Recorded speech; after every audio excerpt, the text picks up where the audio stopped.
with another episode of the Hidden Threads podcast. Juice, what are you swatting at over there? A gnat that's been here for weeks. Yeah, this is our office, and we've been fighting one gnat, small fly, for quite some time. I'm pretty sure he's a recon rat. Recon rat, he's tough.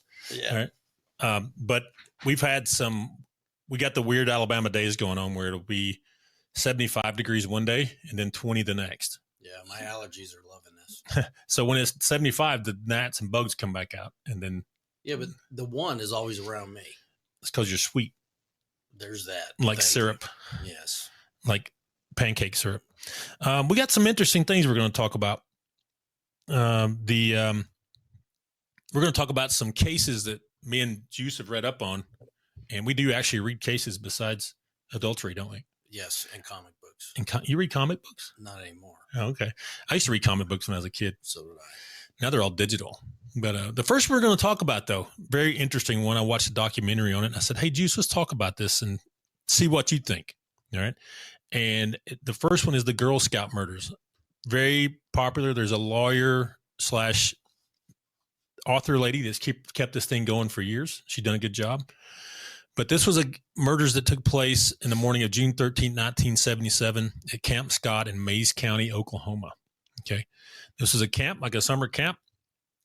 And we had a line of tents, and then we had teenage girls that were the supervisors on one end in their tent, and then the other girls had their tent spread out across there, almost like a U shape, if you think about it.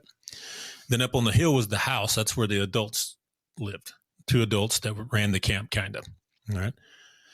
So they all got up, and they saw down the road, down the trail, there was one girl that was dead, and then they looked in the tents, and the other 2 girls were dead inside. Okay. They'd been sexually assaulted and murdered, bludgeoned in the head, I believe it is. Right. Have you read about this thing at all, Juice? Yeah, I did. I did. It takes a really special person to do anything to kids. Yep. It's bad enough to do it to an adult. Right. It's one thing to do things out of anger to another adult. Still bad, right? Yeah, still bad. But this was a planned out deal where we're going to target these young girls. And these girls were young. I think they were 11, 12, something like that. I think that. Just going to spend the summer, have a good time. It was Girl Scouts. Learn about the outdoors. Very healthy environment, in my opinion. And they had this horrifying evening, obviously. So one of the girls actually heard what was going on, and she tried to run away, and they got her on the road and killed her. So she was only 150 yards or something from her tent, or 150 feet from her tent. Mm-hmm. A lot of issues here. This is on the border of, now it's actually Cherokee Indian property. Then it was kind of up in the air. I think back in the day, this is 1977, so I was a young guy. Juice was, what were you, 28? It's 10. 28. Close, 10. I always make fun of Juice being old and short. Yeah. But I don't think the boundaries of the reservation were as distinct as they are now back then, especially in this area. But anyway, the local county sheriff's department handled this. All right, and they immediately pointed to a guy. I've lost his name here, Juice. What was his name? Oh, yeah. Mr. Hart, Gene Hart. He's a Native American, lives on the reservation. And they arrested him pretty quick. Okay. Here's Mr. Hart's background. He was in the county jail for sexual assault already, and he escaped. All right. He was running, and he went on the reservation. They said they couldn't find him. All right. They were kind of protecting him probably. Of course. But the sheriff had it in for this guy already because he escaped from his jail. All right. Well, it kind of makes you mad when somebody gets away from you. Yeah. But they immediately got on this guy and said he was the one who did it. All right. I was watching this documentary on Fox Nation. Very good documentary, by the way, on there. It outlines this lady that's the lawyer that's also a author that's kept this going, and she has done a fantastic job. But this sheriff had it in for this guy and immediately put blinders on. Said he's the guy. They rushed to judgment. They planted evidence to get him. All right. They planted some photos. They took a picture of when they recovered him in the woods of him. They recovered Mr. Hart in the woods. They took a photo like they'd bagged a deer and say, look, we got him. All right. And The sheriff made comments on the news saying Mr. Hart's the one did it. We have evidence to prove it. He made these comments. The problem is none of the evidence pointed to him. They didn't have we didn't have DNA then. No. Right? The fingerprints they had were not his. They were somebody else's. But they fabricated a fingerprint on a flashlight. They got his. They said, "Hey, Mr. Hart, hold this. Oh, look, we found this flashlight out there. They planted it. You see the issues we got here? There's a whole lot of them. Planting evidence is a big thing, and it still happens today. By the way, we've ran across it. They get it in their mind. Hey, this person committed this crime. We call it putting blinders on. They fail to investigate other leads or chase down other leads. You ever seen that before? All the time. And unfortunately, we get people in jail that shouldn't be there. Now, should Mr. Hart have been in jail for stuff? Yeah. Yes. He was not a good guy. No. Did he commit this crime? It was at that time. It was up in the air. I don't think he did it by himself. The evidence is showing. Now, this actually went to trial. Mr. Hart went to trial all the way to the jury and got a not guilty verdict. Did you see that? Yes. And they interviewed the jurors, and they said it was because of the planted evidence. Some of the deputies lied on the stand. Oh, go figure. And under oath, they just lied, and they got caught. And they didn't get fired, but the jurors knew it based off evidence they had, and they put it against that testimony. They only convened for 5 hours, and they come back and said not guilty. All right. Now, Mr. Hart had to go back to jail because he was being charged with some other crimes, but things he legitimately did. Then he had a heart attack about 5 months later, so we'll never know from Mr. Hart. Yeah. But there was a bunch of things. So there was this sheriff that made a mess of this crime. As the jurors called it, said it was just a disaster, the crime scene, how the evidence, and it was not handled properly. And I agree based off of the stories that the jurors told and what you see in the file, right?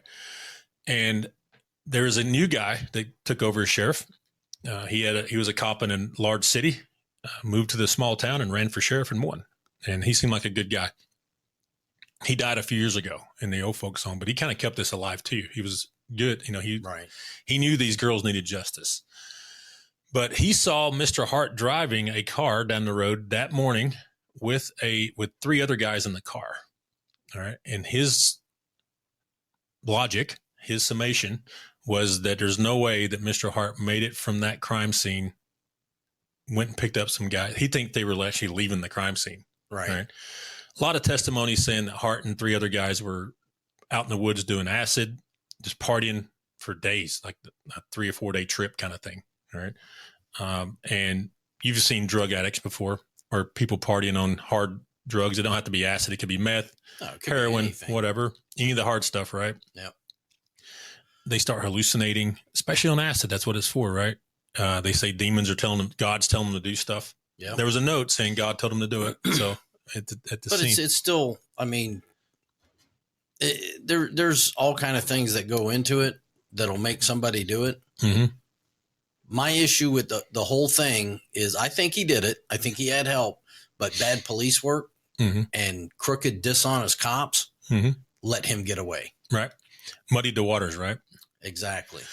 Now, this lady that had started bringing this back, she went several times to the city council people, state representatives, and hey, there's evidence showing that these 3 other guys, they have not released the names yet because they don't have official charges yet. So I don't want to say them because I don't want to get sued, of course, in case they didn't do it right. But they went, and at one point, one of the state representatives stood on his desk and said, "We're not stomping to this lady. We're not investigating this anymore. Stop it."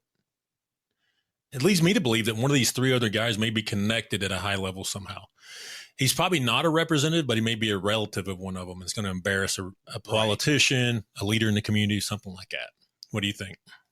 I think you're out of your mind if you don't want to get to a truth on a case like this. Yeah, I don't care if it's one of my relatives. If they did something this terrible, we're not talking killed a deer out of season here. Nope. We're talking killed 3 little girls. So it doesn't matter who it is. You should want to get to the truth. You should find out exactly who did it, and they should pay for it. Right. The big question I got as I was going through this documentary is why are the high levels protecting these three guys so much? You know, and it still hasn't come out yet. It's going to, and it's going to be embarrassing for somebody. Oh, yeah. But I think that one of these three guys is probably a kid, a relative, or something of one of these city council people, one of these politicians, a judge maybe, and they're protecting this person, and for whatever reason. I wouldn't protect my kid if he did anything like that. I still love him, right? I'd love him. I'd be the one turning him in. I'd be like, look, you got to go pay the piper here. You know what I mean? So get in the car, you're going to the police station. Or just sit right here, we'll call the cops over. And but even my own kid, I'd turn him in. You know what just flew in front of my face? That gnat. I saw it. But anyways, yeah, this is a weird one, man, because I think there's some corruption at the highest levels. And you got, now here's what's happened lately is they defined the line where the Cherokee, this is remote, man. This is woods with trails, right? And they defined the line where the Cherokee reservation is out there. And come to find out, it's actually on Cherokee Nation property. So they're taking over the investigation. This woman went in there with her file, and this is a pretty large Cherokee reservation out in Oklahoma. So it's got a pretty large police force. You know, you got your detectives and all those things. And they said they're taking it on, and they're going to start looking at this and find out these guys, who they are. So, and start identifying them. So you may see some charges drop here soon on these three people. And it's going to be interesting to see if one of them is connected to a political group or it won't be surprising. A judge or something like that. But over 40 years have gone by and nobody's been brought to justice over this thing. That's a crazy amount of time. But eventually everybody gets caught. Right. And I believe that they're being protected from some high level. But yeah, I worked overseas as a contractor in the State Department, and we had people come from varied backgrounds. Usually they had the Army or Marine or Navy SEAL background, right? And some of them had police background.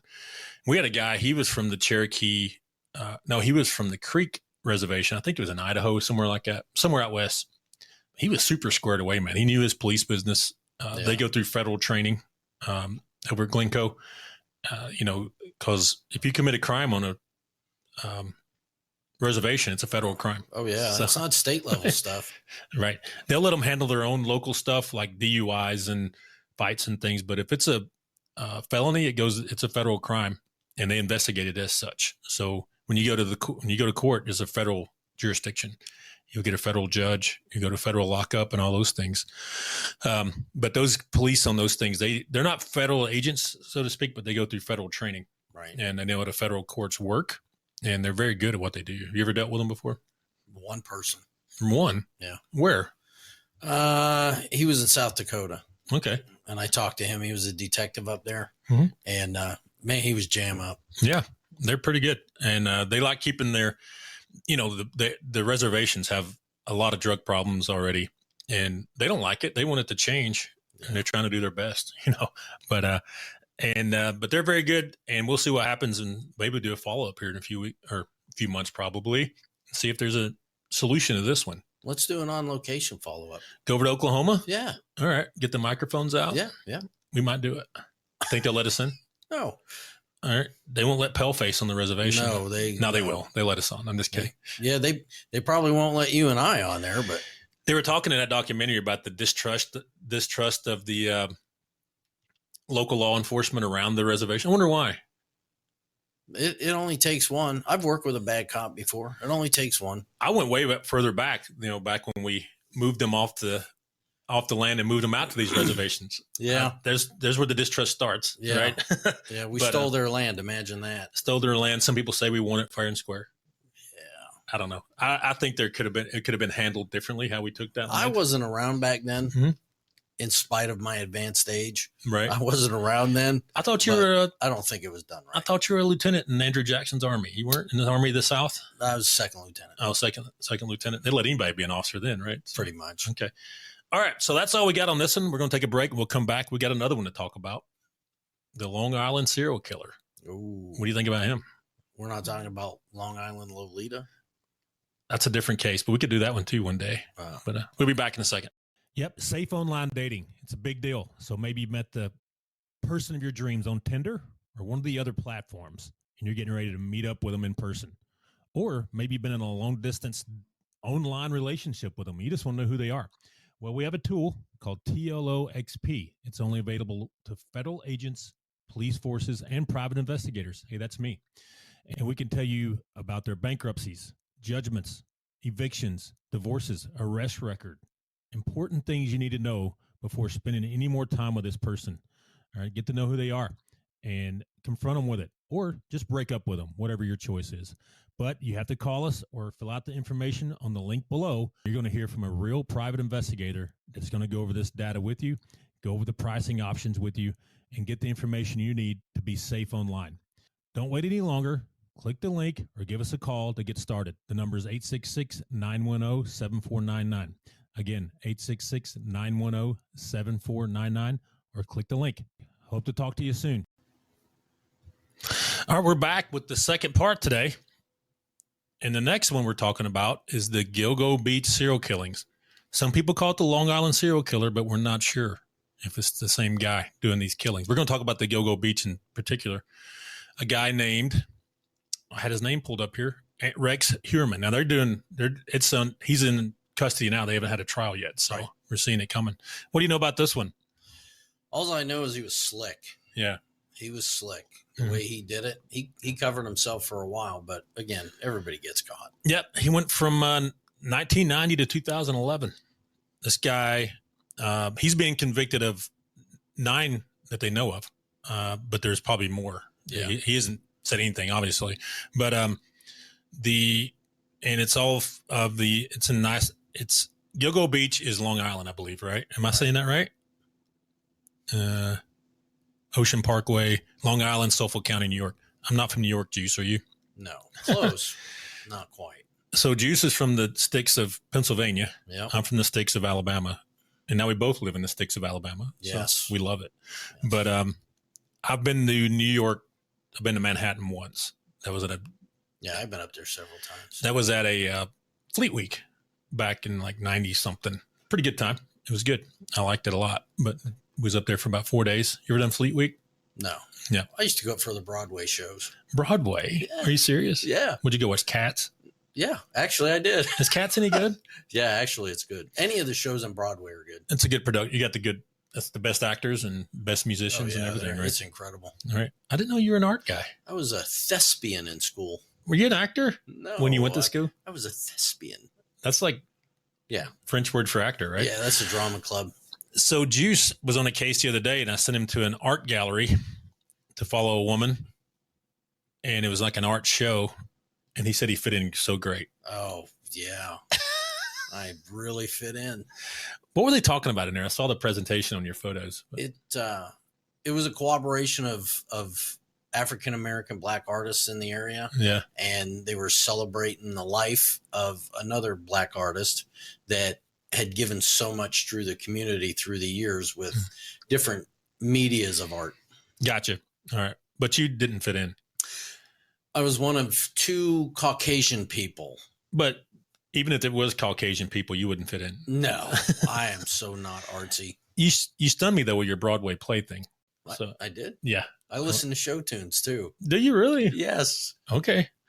Man, I learned so much just hanging out. And I hate sports. I'm an anomaly. I love sports. Yeah, see, I'm not a Broadway play guy. So I'd rather go to the play. I like football, college basketball. I like baseball.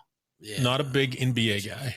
I watch hockey sometimes. Did you see the hockey fight this weekend? Oh, I loved it. It was good. 3 fights in the first 9 seconds. Well, that's what you get for booing our song. That's what I'm saying. And they just said, we're going to fight. Then they beat them. Yeah. So, but it's the Canucks. It is what it is. The Canucks. All right. You know what's funny? They're probably teammates when they're not in this. It's like their new All-Star break thing where the 4 nations play each other or whatever. Yeah. So, back to the Gilgo 4. So they call it the Gilgo 4. That was the first 4 bodies found near Gilgo Beach in December 2010. 6 more sets of remains were found in April 2011 on up the road a little ways. All right. The interesting part of this whole thing, you said he was slick. He covered his tracks. He did. Now, most of these people, typical in a serial killer type thing, most of the victims were prostitutes or drug addicts, those kind of things. But you still can't kill them. Right. But that's how they prey on the people those type of situations. Right. It's easy to, they're easy to pick up in those things. But they were right along the highway there. The bodies were. Yeah. They were buried well. They were. But he did it right there. Mm-hmm. Like, this is me if you can. This is a busy highway. Yeah, it is. I wonder why people didn't stop and go, a police officer, hey, what's that guy doing digging in the ditch over there? People get absorbed in their own life. They got blinders on, going to work, coming home. But I looked at the pictures of this. It's kind of like, you've been around North Carolina, the Outer Banks. Yeah. The dunes, I guess you would call it. Yeah. It has a lot of undergrowth. It's the beach. You get on the other side of that undergrowth, it's hard to see people. You get tangled up in there. We patrolled through it, and some of it's impassable. You can't get through there. And if you can't get through there, you probably can't see well past it. So he was behind the brush, but he buried him well. And then eventually 9 miles down the road, they found 10 sets of remains, the remaining 10. So the guy they caught, the suspect, Rex Andrew Heuermann. I think I'm saying it right. It's either Heuermann or Heuermann. You forgive me if it's either one, right, Guse? Yeah. He's a 59-year-old guy from Nassau County. He's from there. All right. And he was charged with 3 counts of first-degree murder and 3 counts of a lesser charge of second-degree murder related to the deaths of 3 of these women. All right. He's a prime suspect in the rest of them as well, obviously, but they can only prove so many. They developed a timeline of where he was. And what's funny about this guy, he's an architect. Yeah. And he worked on a lot of stuff in Manhattan. He's a well-respected professional. He's not a bum. Yeah, he definitely wasn't a dreg of society. Right. He lived a normal life, and then they pinned this on him. His wife and children were out of state each time the killings believed to have occurred. So the wife and kids would go do whatever, and he'd hang out like I'm working or hanging out with the boys, and they would go kill somebody. And if you talk to anybody that knows this guy, they'll tell you, it couldn't have been him. He's just not that kind of person. Normal neighbor, good great community neighbor, quiet guy, helps out. Let me get to the notes down here at the bottom.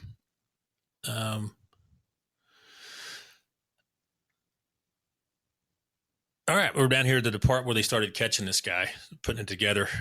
And the most recent death, the girl was actually reported as missing. So they started, the other girls weren't even reported as missing. Right. That's unfortunately people that have a lifestyle that does not, they're either on drugs, prostitution, both, or whatever. They come up missing and they're like, oh, it's just, what's her name? She's gone again, and it doesn't get investigated. So, but this girl did. She got investigated, or she was reported. The disappearance was reported, and she was found in a marsh. So he tried to dump her in a place where he couldn't dig real good, and part of her body was sticking up, and they found her. Some of her clothing and belongings have been discovered in the same vicinity by people walking around. So he got a little sloppy with how he was doing. He probably started out very meticulous, and then they said, well, they didn't catch me here. And he got a little sloppy. They're not going to catch me, right? Yeah, that, and he probably got older. Yeah. Less physically fit. Needed something easier, someplace easier to dispose of a body. Right. They got the FBI involved, and he was named as they had another guy, a guy named Bitroff. He was another guy. He was a suspect. He was convicted of murdering 2 sex workers and was suspected in a third and may have committed some of the Gilgo Beach murders. So this guy may be involved, but just a different serial killer. Right. What are they doing in New York? That's a different world, man. So I always said Florida is the home of serial killers, which they've had a lot. They have. There's not a lot of serial killers. Male and female. Yeah. There's not a lot of serial killers, but Florida and California takes the serial killer production rate to another level. It's the nice weather. It's the sun. Yeah. It's the heat is what it's it all is. All that vitamin D. And then this guy, they had a suspect that indicted Rex Heuermann. He's been indicted in relation to the murders of this Costello, Waterman, Barthélemy, and Bernard Barnes, Castilla, Taylor, and Mack. Okay. I'm trying to get to where they caught him, but they put it together here. The other guy, they couldn't connect him because this guy, Bitroff, because he had alibis for where he was. He was actually out of state during some of the murders. So. Yeah, I thought one of them, he was in jail or something at the time when it was committed. Yeah. But Heuermann, they suspected him, and evidence tied to him because of a belt. Okay, with the letters HM on it. Okay, and one of the neighbors reported that this Heuermann guy had some suspicious activity on the night of the murders when they put the timeline out. And they went and talked to him, and he had a belt with the same stenciling on it. So they started looking in his house and all those things. And he left his belt there. Juice, what do you think of that? That was pretty stupid on his part. But pretty stupid. Yeah. Everybody makes mistakes, though. When you're committing crimes, yep, you can't continue to get away with them. Right. You are going to get caught. Yep. There's a theory out there that says that anytime a crime is committed, something's always left behind. You remember what that one is? Yeah, I can't think of it word for word or anything. Yeah. But it's true. Mm-hmm. There's something always left. Always. Yeah. That's why when you see these shows, you see the killers with their lab gear on, with their hair covered. They don't leave hair, but yeah, there's always something left behind. It's just trying to find it. You know what I mean? And it's part of the general theory of crime, but there's always something left behind. All right. There's a guy that did it, and I can't think of his name right now. Said it. You remember it? No, I can't. People going like, who are these rookies? But no, anyway, we always know that something's left behind. It can be biological. It can be material from clothing, footprints, fingerprints. Biological would be your DNA, some kind of sweat, saliva, semen, whatever is left behind. But a lot of times they didn't clean their crime up well. Some of them tried. Yeah. They still got caught, though. Yeah. They left something behind that got them busted. It could be anything. I've seen a case where a piece of duct tape, right, they've tracked and found the guy buying it at the local Walmart or whatever it was called at the time. Mm-hmm. And that's how they caught him, over a piece of duct tape. Right. So looks like Heuermann left a belt behind. All right. Shouldn't be taking his clothes off. Obviously. There was obviously sexual assault going on. So yeah, he would disrobe partially at least. But he got in I wonder if, he got in such a hurry to leave on that one. Did somebody drive up, or maybe he got spooked a little bit and just picked up what he could and left. It was probably in the dark, and left a belt with his initials on it. And some neighbors said this guy's suspicious because of his nighttime activity. All right. Doing stuff, cleaning his car out at night and those kind of things. So would that be enough probable cause to do a search, though? It gives you reasonable suspicion, but right. It helps you build your probable cause. Right. And the probable cause level, I would say, goes down a little when we're talking murders, missing children, those kind of things. They can search. They have to have less of a reason, right? Something like that. Yeah, you still have to have probable cause, but your investigators, whoever's investigating that case at that time, they're going to build that probable cause. So there's no doubt when they actually go. So there's something else came up that, besides the neighbor said when they talked to him on his porch and he had this belt, there had to be something else. Yeah, that's all. It's circumstantial, but enough circumstantial evidence can build your probable cause. I think too, they had put the timeline together that, hey, his guy's wife and kids were going every time this happened on 9 instances. That's, that's maybe the judge said, yeah, that's good enough. Let's go look. That's your investigators, putting that all together. Mm-hmm. And they found materials in his car. When they got the search, they found stuff in his car that would indicate that he was involved in murder. So, right.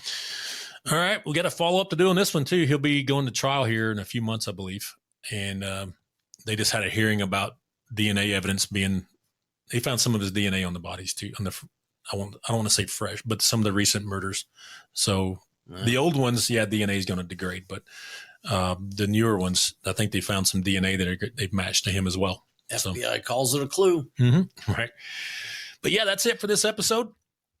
We're going to be back for more later on in the week. What do you think?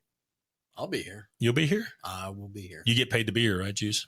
No, I'm doing this out of the kindness of my heart. Oh, I thought I paid you yesterday. No. Okay. All right. Yeah, I'll we'll get set up and have another one here in a few days. So thanks for tuning in. We'll see you soon. Bye.